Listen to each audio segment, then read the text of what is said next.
GNN के संग में हमारी आज की मेहमान हैं वज़ीर आला पंजाब की मशीर बराए इत्तलात डॉक्टर फिरदौस आशिक आवान। उनसे मुलाकात के लिए हम ज़िला सियालकोट के नवाह में वाक़े कूबे चक में उनके डेरे पर पहुँचे।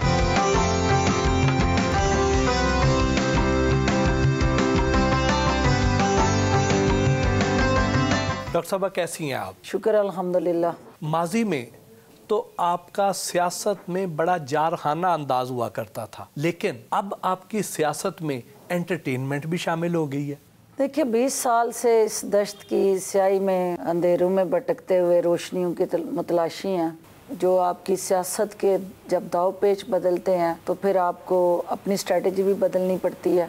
चूँकि सियासत के अंदर जारहाना रवैया पंजाब की सियासत की ज़रूरत है, और इसके साथ आप जब देखते हैं कि हमारी वो रूखी फीकी सियासत जो है उसके अंदर तंज़ो मज़ाज जो है वो भी बड़ा ज़रूरी है। प्लान नहीं होता, हालात के मुताबिक खुद ब खुद ही वो चीज़ें एडजस्ट हो जाती हैं। कभी क्रिकेट, कभी फुटबॉल, कभी रेस्क्यू बाइक राइडिंग, कभी टाइलें तोड़ लेना, ये कैसे कर लेती हैं आप? स्पोर्ट्स मेरा पैशन है, और अगर मैं डॉक्टर ना बनती, मेडिकल में ना जाती, तो मैं शायद किसी ना किसी स्पोर्ट्स में फ्रंट फुट पे कोई और बेहतर परफॉर्म कर रही होती। कोई ऐसी स्पोर्ट्स पाकिस्तान में नहीं है जो मैंने नहीं की। जेवलिन थ्रो, आप discus throw, shot put, high jump, long jump, netball, badminton, lawn tennis, football, boxing और क्रिकेट और हॉकी, स्विमिंग। जो चीज़ नामुमकिन होती है बचपन से मेरे अंदर ये होता है कि इसको मुमकिन बनाना है। क्रिकेट पैशन था मेरा। उस वक्त तो क्रिकेट का बैट एक खातून का पकड़ना अर्ली 80s में ये बहुत बड़ा एक गाली समझा जाता था। तो ये क्रेडिट भी मेरे वालिद साहब को जाता है कि 7th क्लास में उन्होंने मुझे गाड़ी चलानी सिखाई। बहुत अर्ली एज में बाइक चलाई, और आज भी अगर मुझे गाड़ी की बजाय बाइक पे मौका मिल जाए तो मेरे लिए ज़्यादा खुशी की बात होगी। आप मेन स्ट्रीम पॉलिटिक्स में कैसे आई? ये जहाँ आप बैठे हैं ये कूबे चक स्टेट है, यहाँ परा पंचायत हुआ करती थी, तो उसमें बेटी का पढ़ाना बहुत बड़ा जुर्म था। और मैं अपनी फैमिली की पहली खातून हूँ जो स्कूल गई, और इर्द गिर्द के देहात में अगर कोई स्कूल जाता था तो मेरे दादा फैमिली बुला के उसको साथ पैसे देते थे। से कहते थे तू बगैरत हो गया कि तू बेटी को बाहर भेज रहा है पढ़ने के लिए, तेरे पास पैसे नहीं है तो ये पकड़ उसकी शादी कर, उसको अपने घर भेज दे। I was the first graduate of my family, क्योंकि मैं सियासत में भी मुझे इसीलिए घुसाया गया कि ये कारोबार करते हैं, जिम्मेदारा करते हैं, ये अपनी तौहीन समझते हैं किसी के आगे नौकरी करनी। तो बड़ा इंटरेस्टिंग मैच था। जब मैं मेडिकल में जा रही थी तो मेरे दादा को ये उकसाया गया कि ये तो आप किसी के आगे नौकरी करेगी, तो हमारे तो बेटू ने नौकरी नहीं की। तो उन्होंने मुझसे कहा कि तुम नहीं जाओगी। उनको मैंने बड़ी स्मार्टली पॉलिटिकली हैंडल किया उस वक्त भी। उन्हें मैंने कहा कि आपको किसने कहा है कि मैंने नौकरी करनी है? मैं तो डॉक्टर बन के यहाँ हॉस्पिटल बनाऊंगी तो लोग मेरे आगे नौकरियां करेंगे। तो वो चूंकि एक उनका सुपीरियरिटी कॉम्प्लेक्स था कि हर हाल में हमने चिदराहट करनी है, तो जब उनको ये कि अच्छा लोग तेरे को नौकरियां करन, तो ही वाज कन्विंस्ड। तो जब ये 2002 में मुशर्रफ ने कंपल्शन कर दी कि हर हाल में ग्रेजुएट जो है वो कंटेस्ट करेगा, तो मैं तो बाहर थी, मॉन्ट्रियल मेरी पोस्टिंग थी, UN में थी। तो ये फिर मुझे बदला फिसला के लाए। मैं वर्ल्ड असेंबली ऑफ यूथ की वाइस प्रेसिडेंट थी, तो इन्होंने मुझे कहा कि तुम कागज जमा कराओ। तो ये सुप्रीम कोर्ट में चैलेंज हुई है। जो ही सुप्रीम कोर्ट ये वेव ऑफ कर देगी, तो मेरा भाई कवरिंग कैंडिडेट था, तो तुम वापस चली जाना तो मैं कंटेस्ट करूंगा। इस शर्त पे मैं राजी हुई। सुप्रीम कोर्ट ने रिजेक्ट कर दी, कंपल्सरी वो रही। तो उसका ये हुआ कि फैमिली 2 हिस्सों में डिवाइड हो गई। आपके वालिद साहब और बाकी फैमिली तो पीपल्स पार्टी में थे, लेकिन आपने उनके फुटस्टेप्स फॉलो नहीं किए। उन्हें पता चला पीपल्स पार्टी को कि मैं UN में जॉब कर रही हूँ, तो उनकी रालें टपक पड़ी। उन्होंने मेरे भाई से जो है वो 5 करोड़ डिमांड किया कि UN में मेरी सैलरी हो सकती है डॉलर्स में, पार्टी आपकी कीमत पैसों में क्यों लगाए। नहीद खान ने मेरे भाई से कहा कि टिकट आपकी है लेकिन पार्टी फंड दें। तो मैंने कहा कि मैं तो नहीं दूंगी, क्योंकि मैंने तो आना ही नहीं सियासत, आप मुझे जबरदस्ती ला रहे हैं। वाई शुड आई पे for the ticket? First time मेरी तो मुलाकात कोई नहीं थी मुशर्रफ साहब से, ना मैंने कभी जिंदगी में उनसे मिली। जब उनका मेरा UN जनरल असेंबली में हो गया मुलाखड़ा, तो उसके बाद जब वो रेफरेंडम के लिए गुजरांवाला आए, मैं उन दिनों दिसंबर वेकेशन और न्यू ईयर हॉलीडेज पे पाकिस्तान आई हुई थी। तो मुझे भी उन्होंने वहाँ बुलाया। उन्होंने पब्लिकली कहा कि डॉक्टर फिरदौस आशिक अवान का वर्ल्ड असेंबली ऑफ यूथ की सीट जीतना पाकिस्तान के लिए एजाज़ है। तो मैं चूँकि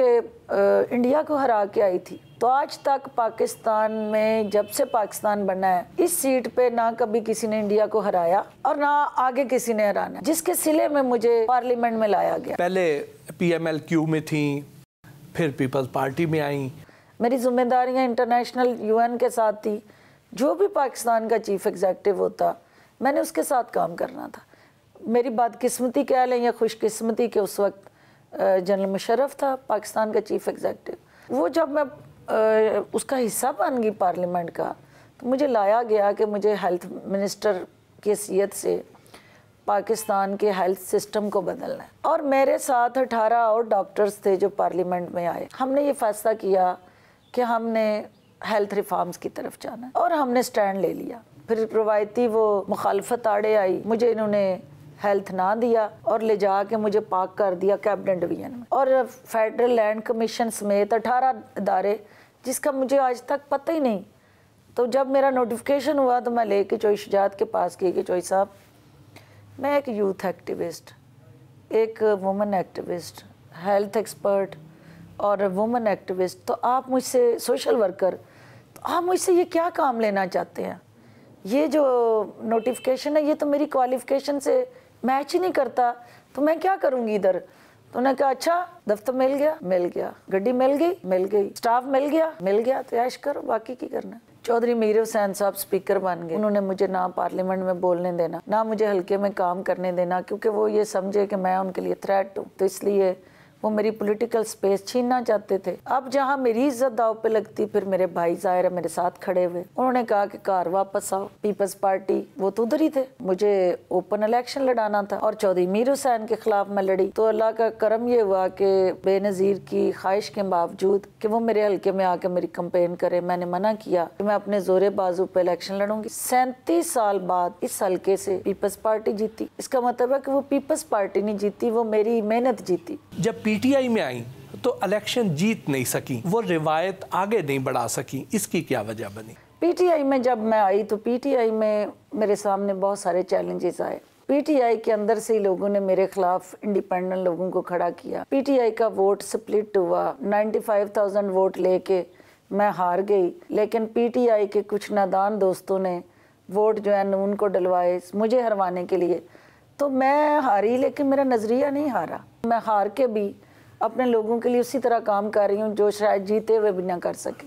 सुना है स्टूडेंट लाइफ में ख्वाजा साद रफ़ीक पर आपका हाथ उठ गया था। ख्वाजा साद रफ़ीक चूँकि वो भी एक यूनियन MAO कॉलेज में लीड कर रहा था, मैं FJ में as a union leader lead कर रही थी, तो बस वो मुँह मारी हमारी कैंटीन पे हो गई थी। और क्या ख्वाजा साहब ने कभी याद करवाया वो वाक़या बाद में? 10 साल इकट्ठे हमने पार्लियामेंट में गुजारे हैं। तो जब चौधरी मीर हुसैन माइक बंद करा देता था और पार्लियामेंट के अंदर जो मेरा हक था बोलने का वो मुझे हक नहीं मिलता था, तो एक दिन ख्वाजा साद रफ़ीक ने आके मेरे कान में कहा था कि नहीं बाज आंदा तो मैनू दसो दे कान च दसा वा तुहाडा हथ बड़ा भारी है। आप तो विमेन क्रिकेट टीम की कोचिंग भी करना चाहती हैं, क्या खान साहब आपकी ये ख्वाहिश नहीं जानते? देखिए मेरा टाइम का इशू है ना, मुझे मौका मिले तो मैं ज़रूर करूं। और हमारी क्रिकेट टीम के अंदर जो अभी आई हैं हमारी प्लेयर्स, मैं उनको देखती हूं, उनको सबसे ज़्यादा फिटनेस की ज़रूरत है। और मेरी चेयरमैन PCB से ये PSL के एक मैच में मैं लाहौर थी, तो मैंने उनसे बात की है कि आप हमारी जो फिज़िकल एजुकेशन है, जो हमारे स्पोर्ट्स पीरियड थे स्कूलों के अंदर, हम उसको पंजाब के अंदर शुरू करने जा रहे हैं। चेयरमैन सेनेट का इलेक्शन तो आप जीत गए, अब आइंदा PTI हुकूमत की क्या मूव्स होंगी? देखिए सबसे पहली मूव तो ये है कि जिस मकसद के लिए अवाम ने हमें मैंडेट दिया है और हमें इक़्तिदार में लाए हैं, वो इस पाकिस्तान के अंदर रिफॉर्म्स देखना चाहते हैं, इस मुल्क के अंदर रूल ऑफ लॉ को देखना चाहते हैं, इस मुल्क के अंदर दो नहीं एक पाकिस्तान का जो हमारा स्लोगन है उस पर अमल देखना चाहते हैं। तो हमारी मूव्स जो हैं वो रिफॉर्म्स के साथ जुड़ी होंगी, क्योंकि पार्लियामेंट के अंदर हमारी अक्सरियत नहीं थी, हमारी कोई लेजिस्लेशन हो नहीं पाती थी क्योंकि सेनेट में जाके रुक जाती थी। अब वज़ीर आज़म 3 साल के बाद ये मुमकिन बनाएंगे कि हम वो रिफॉर्म्स जो हमारी आइनी और कानूनी ज़रूरत है उसको इदारों के साथ मुंसलिक करें। कहावत बन गई है कि जड़ा जिन्ना लुच्चा उन्ना ऊँचा। उसको शिकस्त देने के लिए आपको इफ़ेक्टिव प्रोसिक्यूशन ज़रूरी है। हमारा प्रोसिक्यूशन और इन्वेस्टिगेशन सिस्टम बहुत पुअर है, जिसकी वजह से जो चोर लुटेरे और डाकू हैं वो विक्ट्री के निशान बनाते हुए जेलों से बाहर आते हैं, गले में फूलों के हार डाल के अपने ऊपर वो पत्तियां निछावर करवा रहे होते हैं जैसे वो हज करके आए हैं। एक्चुअल जो गुनाहगार हैं उनको सज़ाएं दिलवाना और जो बेगुनाह कैद है उनको रिहाई दिलाना, ये हमारा मकसद है और इसी को हम आगे लेके चलेंगे।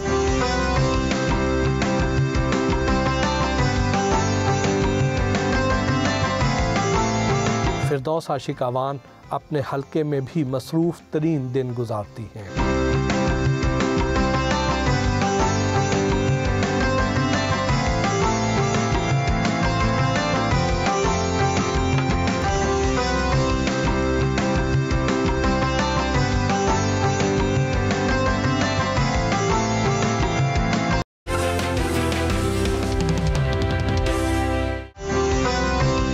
डेरे पर उनसे खुशगवार गुफ्तगू हुई। आप भी खातून हैं, मरियम नवाज़ भी खातून हैं, लेकिन आप जब उनके बारे में नए नए अलकाबात और बड़े तंज़िया किस्म के जुमले लेकर आती हैं, इतनी वोकैबुलरी कहाँ से ले आती हैं?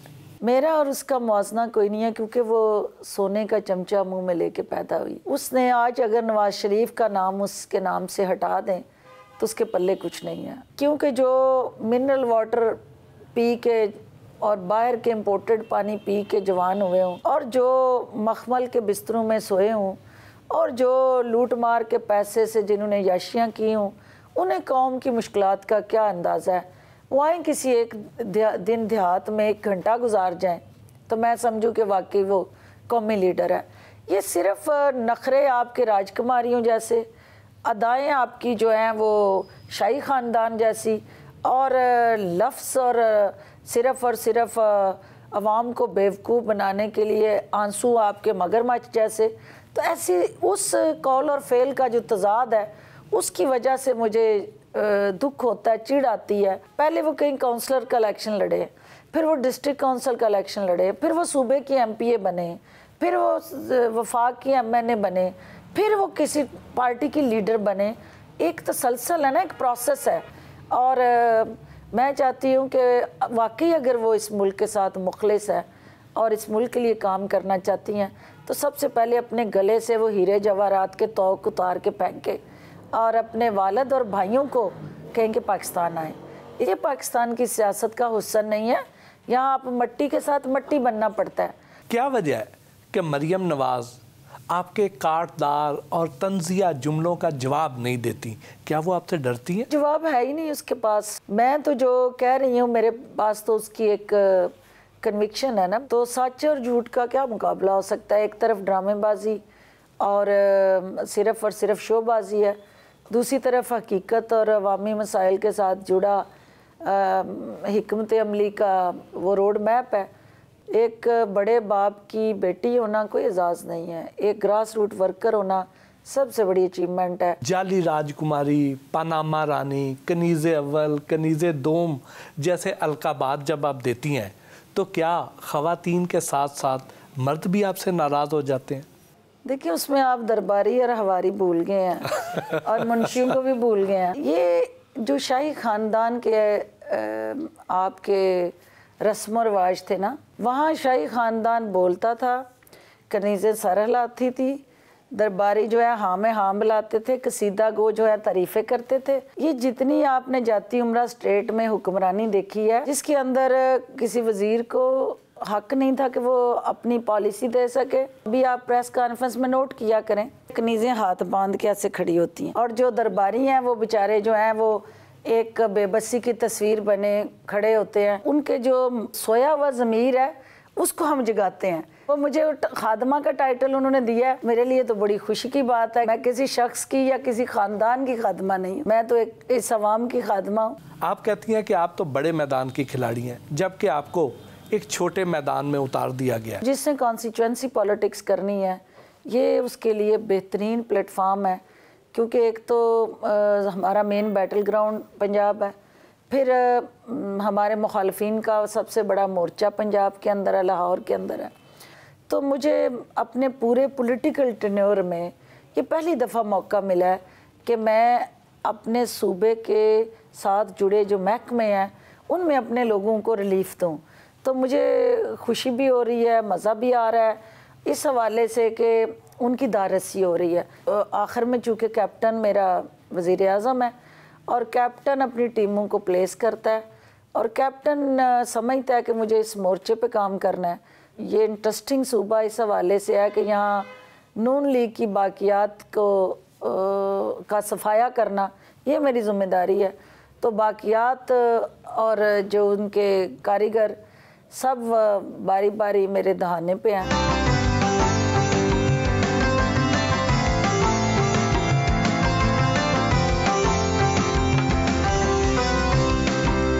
यहाँ तो बहुत से शहर ऐसे हैं पाकिस्तान में जहाँ पासपोर्ट के दफ्तर नहीं है, लेकिन आपने इतने दूर दराज गाँव में भी पासपोर्ट ऑफिस भी बना दिया और नादरा का एग्जेक्टिव सेंटर बनवा दिया। वो जो जाली राजकुमारी रोज़ कहती है कि और उसकी कनीज़ें कि ये लोग तो अपने हल्कों में नहीं जा सकते, उनको कहें कि वो आएँ तो सही किसी तरह।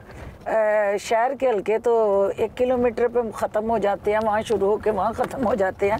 यहाँ जो है वो 400 देहात में मुश्तमिल ये मेरा हल्का है जो बॉर्डर एरिया है सारा, जिनके लिए ये डॉक्टर फिरदौस, ये देखा 1 मिनट ठहरो जी, ये सड़कें बना रही है, ये स्कूल बना रही है।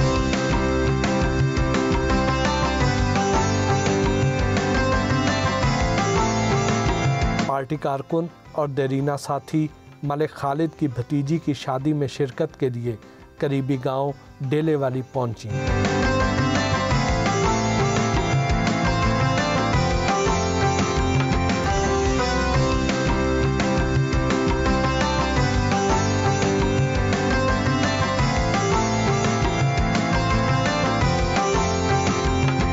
साबिक नाज़िम मलिक खालिद समेत देरीना साथियों के हमरा खाना खाया।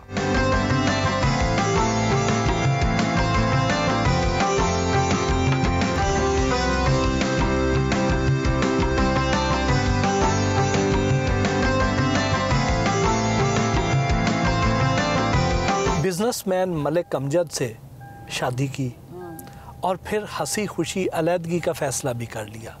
क्या ज़ाती ज़िंदगी में भी सियासत आड़े आ गई थी? देखें, जो सबसे पहली बात तो ये है कि मेरी जो सियासत है वो सबसे पहले अपनी ज़ात की नफ़ी से शुरू होती है, और कोई भी शख्स जो है जब तक अपनी ज़ात की नफ़ी नहीं करता वो काज के लिए खड़ा नहीं हो सकता। लेपालिक बेटी की सूरत में औलाद की कमी तो पूरी हो गई, लेकिन क्या हम सफ़र की कमी महसूस होती है? वो माशाल्लाह मेडिकल स्टूडेंट के तौर पे फर्स्ट ईयर में गई है। मेरी जो इंडिपेंडेंट लाइफ शुरू से है, ओवरऑल एक सियासी उफक पे भी, तो मैंने कभी किसी पे डिपेंड ही नहीं किया और कभी भी ज़िंदगी में ये सोचा ही नहीं है कि कोई और मेरे लिए कुछ करे।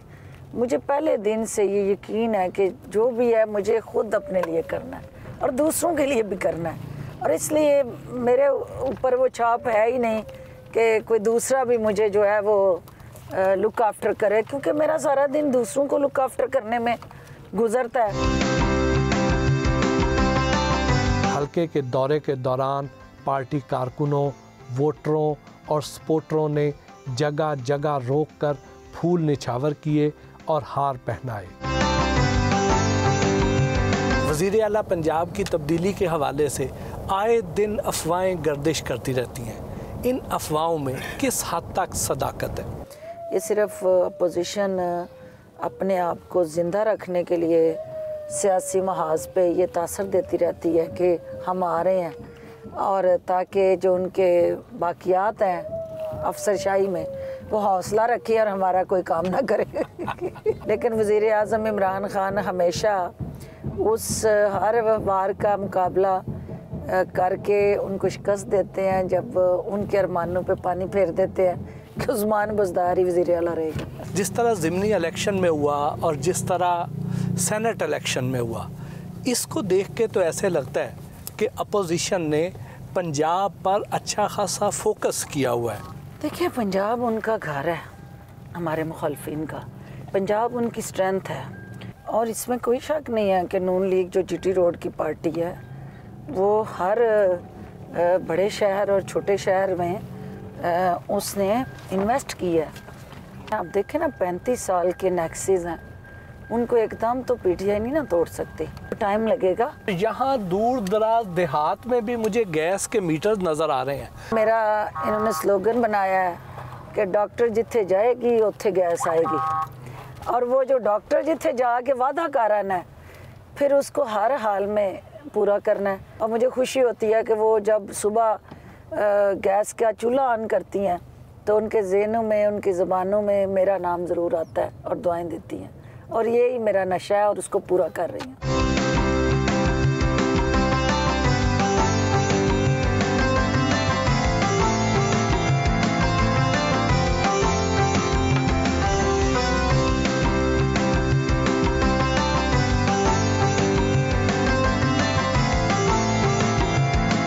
रंग खोखरा में सुई गैस लाइन का इफ्तिताह किया।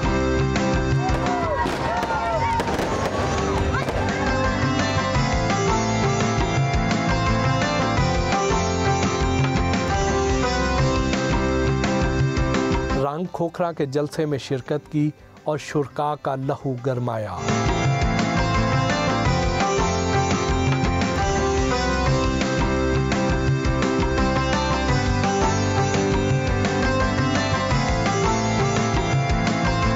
साबक नायब नाज़म मलिक शमस के घर आमद पर आतिशबाजी की गई।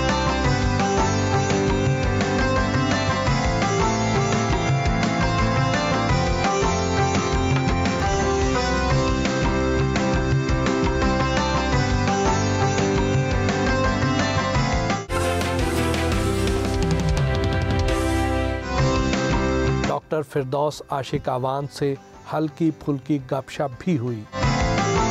आप शॉल कंधे पर ओढ़ने की बजाय हाथ में लटकाए रखती हैं, क्या इससे सर्दी दूर हो जाती है? ये जितने मेरे यहाँ बैठे हुए हैं आपको पता है कि अभी ये उठा के मुझे ले जाएंगे किसी न किसी फातिहा पे, और यही शाल जो है अल्टीमेटली मेरे लिए कवर बन जाती है। इस वक्त आप इंटरव्यू में हैं, अभी थोड़ी देर बाद ये कहेंगे डॉक्टर साहबा वो फलाने की फौतगी पे जाना है, तो ये शाल जो है इस तरह लपेट ली जाएगी और उसकी साफ पे जाके मैं दुआ कर लूँगी। ये राज है इस शाल का। आप बहुत ज़्यादा एक्टिव स्पोर्ट्स पर्सन रही हैं और अभी भी कप्तान की टीम की अहम खिलाड़ी हैं, तो क्या कभी फिटनेस मेंटेन करने का ख्याल नहीं आया? मैं सियासत में आके वेट गेन किया क्योंकि मुझे टाइम नहीं मिलता एक्सरसाइज का, वॉक का। अगर मुझे ज़िंदगी में जो आधा घंटा भी रिलैक्सेशन का मिले तो मुझे खुशी होती है कि या मैं जिम जाऊं और या मैं एक्सरसाइज करूं। लेकिन सियासत के इन चक्करों में हम इतने उलझ गए हैं कि यहाँ खाने का टाइम नहीं होता, यहाँ सोने का टाइम नहीं है, तो एक्सरसाइज तो बहुत दूर की बात है। हाँ, वो हमारी प्यारी बहनें जो ड्राइंग रूम से उठ के असेंबली की जीनत बनती हैं, तो उनको ये फ़िक्र होती है कि फ़िटनेस होनी चाहिए। आधा टाइम वो जिम में गुजारती हैं, आधा टाइम वो पार्लर गुजारती हैं, आधा शॉपिंग पे गुजारती हैं, और फिर जो चंद लम्हे बचते हैं वो फिर असेंबली में होती हैं। क्या मेकअप खुद करती हैं? बिल्कुल खुद करती हैं, और ये बीमारी भी मुझे सियासत के बाद ही लगी है। क्या मेकअप की ख़रीदारी खुद करती हैं या मुख्तलिफ ब्रांड स्पॉन्सर कर देते हैं? नहीं नहीं नहीं, ये मेरी 2 मजलूम बहनें हैं, कुछ दोस्तें हैं जो इसका विक्टिम बनती हैं, क्योंकि उनको पता है कि मेरी स्किन जो है वो शुरू से एलर्जी रही है मुझे, तो मैं कोई ऐसा मेकअप कर नहीं सकती हूँ जो रिएक्शन करता है। मेरी सिस्टर एक कनाडा, एक अमेरिका, और फिर मेरी फ्रेंड्स जो हैं आधी से ज़्यादा मेरी बैचमेट डॉक्टर्स जो हैं या वो यूके में हैं या अमेरिका में हैं, तो वो मुझे जो है वो गिफ्ट करती रहती हैं, और उनकी तरफ से मुझसे ज़्यादा उनको मेरी फ़िक्र होती है, और मैं उनको पता होता है कि मेरी कौन सी चीज़ ख़त्म होने वाली है, और वो मेरे मांगे बगैर वो मुझे पहुंच जाती है। दूसरे मीडिया के साथ साथ आप सोशल मीडिया पर भी छाई रहती हैं, खुद कौन सी सोशल मीडिया ऐप ज़्यादा यूज़ करती हैं? मैं व्हाट्सएप पे ही, ज़्यादातर व्हाट्सएप, क्योंकि easy to operate, easy to manage. Facebook पे चलता है कोई उस वक्त मैं उसको ज़्यादा गौर से देखती हूँ जब कोई मेरे से बहुत ज़्यादा मोहब्बत हो रही होती है, कोई ना कोई ऐसा मेरे हवाले से शोशा चल रहा होता है, तो फिर उसके लिए मैं देखती हूँ। आप पर बहुत से सियासी लतीफ़े और मीम्स बनते रहते हैं, तो कौन से ऐसे मीम पर आपको गुस्सा आया या ज़्यादा हंसी आई? अजीज़ी साहब जो हैं वो हमेशा मुझे जब कॉपी करते हैं तो मैं उनकी गलतियां निकालती रहती हूँ और वो जिस मोहब्बत से मुझे कॉपी करते हुए वो रिफ्लेक्ट करते हैं डॉक्टर फिरदौस को, तो कहीं पे वो भी डंडी मार जाते हैं, लेकिन मैं इंजॉय करती हूँ। मैं कहती हूँ मुझे कोई प्यार करके मेरी एडवर्टाइजमेंट कर रहा होता है, कोई नफरत करके, दोनों सूरतों में मेरी मशहूरी हो रही होती है, और thank you so much for that. क्या फुल टाइम सियासत कर रही हैं या थोड़ा बहुत मेडिकल प्रैक्टिस भी करती हैं? फुल टाइम मेडिकल प्रैक्टिस, सिर्फ मेडिकल सर्जरी कर रही हूँ, और वो भी पॉलिटिकल उन शख्सियात की जिनकी ज़रूरी है सर्जरी, जो बाहर करवाने जाते हैं, मैं उनकी इधर ही कर रही हूँ। क्या आपको कभी रोना आया? हाँ, रोना तो इंसान हूँ, ज़ाहिर है कई दफ़ा आया है। सबसे ज़्यादा मुझे रोना आता है जब मेरी इज़्ज़त नफ्स पमाल हो, और आम रूटीन में मुझे हौसलों का पहाड़ कहा जाता है, लेकिन जहाँ मेरी इज़्ज़त दांव पे लगती है और मुझे फ़ील हो कि मेरी इंसल्ट हुई है, तो फिर जान जाए पर नाक ना जाए, फिर उसके लिए मैं खड़ी हो जाती हूँ। और मेरी ये वीकनेस है कि जब मैं बहुत ज़्यादा गुस्सा करती हूँ और अगर मैं एक्सप्रेस ना करूँ तो मेरी आंखों में आंसू आ जाते हैं। फिल्में और ड्रामे देखती हैं? फिल्में मैं जब ट्रैवल कर रही होती हूँ तो चूँकि मुझे नींद नहीं आती है, क्योंकि मैं इस खौफ से नहीं सोती हूँ कि कोई मेरी वीडियो ना बना ले मुंह खुला हुआ, और कोई ऐसा तस्वीर ना खींच ले, तो मैं सो नहीं पाती हूँ। तो फिर मेरे पास उस सफ़र को गुजारने का कोई और तरीका नहीं होता सिवाय फिल्में देखने के, तो वो लॉन्ग फ्लाइट्स में देखती हूँ। शायरी या म्यूज़िक से लगाव तो होगा? शायरी स्टूडेंट लाइफ में, चूँकि मेरी क्लास फेलोज़ ज़्यादा सराइकी बेल्ट से मेरी दोस्तें थी, अब वो परवीन शाकर, अहमद फराज, इनको सुनती थी, रोमांटिक शायरी करती थी, फ़रत अब्बास शाह की। तो स्टूडेंट, मेडिकल स्टूडेंट जो है उसके पास बहुत कम टाइम होता है, तो ये मैंने नखरे पाले नहीं थे, लेकिन जब कभी दोस्तों में बैठते थे तो वो टूटे भजे शेर शायरी कर लेते थे। आपकी जितनी अच्छी सेंस ऑफ ह्यूमर है, लगता है आपने थिएटर तो यकीनन देखा होगा। नहीं, थिएटर नहीं मैंने देखे, लेकिन मेरी दोस्तें जो है वो कहती हैं कि मैं मज़ाहिया अदाकार हूँ।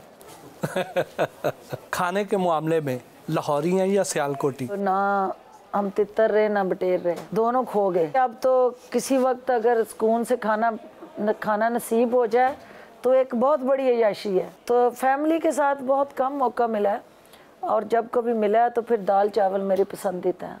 100 तोले सोना ससुराल की तरफ से, 100 तोले सोना मेके की तरफ से, तो आजकल तो सोना बहुत महंगा हो गया है, तो अब कितना सोना है आपके पास? बहुत सारा बांट चुकी हूँ, जो है वो मेरा डिक्लेयर्ड है 73 तोले शायद, जो मेरे रिटर्न्स में है, और 73 भी मुझे नज़र कहीं नहीं आते कि वो लॉकर में है। माहाना अखराजात कितने हैं? डिपेंड करता है, मुझे तो चूँकि मुफ्त लगा हुआ है फैमिली से, मेरी वालदैन से, वालिद के घर में रहती हूँ, उन्हीं के डेरेदारी, उन्हीं के असासों पे पल रही होती हूँ, और जहाँ कहीं थोड़ी बहुत ज़रूरत पड़ती है तो अपना जो है वो डिक्लेयर्ड चीज़ें हैं मेरी सारी, तो किसी पे बोझ नहीं हूँ, मैं अपना बोझ खुद उठाती। टैक्स कितना देती हैं? टैक्स इस साल भी 3 लाख से ज़ायद ही दिया है। शॉपिंग कहाँ से करती हैं? डिपेंड करता है कि आप जहाँ कोई अच्छी चीज़ अवेलेबल हो। ये ज़रूरी नहीं कि मैं पाकिस्तान से बाहर की मेरे मजाज की कोई चीज़ नहीं है, क्योंकि ना मैंने स्कर्टें पहननी है, ना मैंने जीन्स पहननी है, तो शलवार कमीज़ तो पाकिस्तान से मिलनी है। कौन सी ऐसी शय है जिसे देखकर आप ख़रीदे बगैर नहीं रह सकती? परफ्यूम। और वो भी एक ही परफ्यूम है जो मेरी स्टूडेंट लाइफ से चल रहा है, नहीं अब ऑनलाइन ही अवेलेबल है, क्योंकि वो पाकिस्तान में नहीं मिलता। अब हमारा सेगमेंट है रैपिड फायर। इमरान खान को रेट करें बतौर वज़ीर आज़म आउट ऑफ 10। अभी उसको 8 नंबर तक मैं देखती हूँ। इनमें से किस सियासतदान को गोली देना चाहेंगी और किसको इंजेक्शन लगाना चाहेंगी? फवाद चौधरी? गुदगुदी वाले गोली देनी चाहिए, जो वो हंसता रहे और मजाक करता रहे। जहांगीर तरीन? ज़ाहिर इस वक्त ताकत के टीकों की ज़रूरत है। परवेज़ रशीद? एनेस्थीसिया का मारा हुआ इस वक्त, उसको जो है वो मॉर्फिन लग गई है, क्योंकि आपको पता है कि बेहोश हुआ है, उसको नहीं जाने दिया पार्लियामेंट में। इसहाक डार तो जहर का टीका होना चाहिए, जिसने पूरी कौम की मैशत को डुबो दिया। नवाज शरीफ, उसकी बेटी काफ़ी है उसको टीका लगाने के लिए और वो लगा चुकी है। उस्मान डार, ज़्यादा जो है वो मैं एनर्जेटिक इंजेक्शन की तरफ लेके जाऊंगी। शहबाज शरीफ पहले ही फुदकता रहता है, उसको तो रिलैक्सेंट मिलना चाहिए, मसल रिलैक्सेंट। शेख रशीद अभी जो है वो यकीनन इस वक्त मीठी गोलियां जो हैं वो ज़रूरी हैं, क्योंकि जिस मिनिस्ट्री में वो पहुंच गए हैं वहाँ कड़वी गोलियां ज़्यादा है। मौलाना फजलुर रहमान, चूरा नहीं चाहिए सरहद में जो बिकता है। उस्मान बुज़दार की 3 एडमिनिस्ट्रेटिव और 3 सियासी खूबियाँ बताएं। एडमिनिस्ट्रेटिव में ये है कि वो इंगेज करता है, वो टॉलरेट करता है और वो सपोर्ट करता है।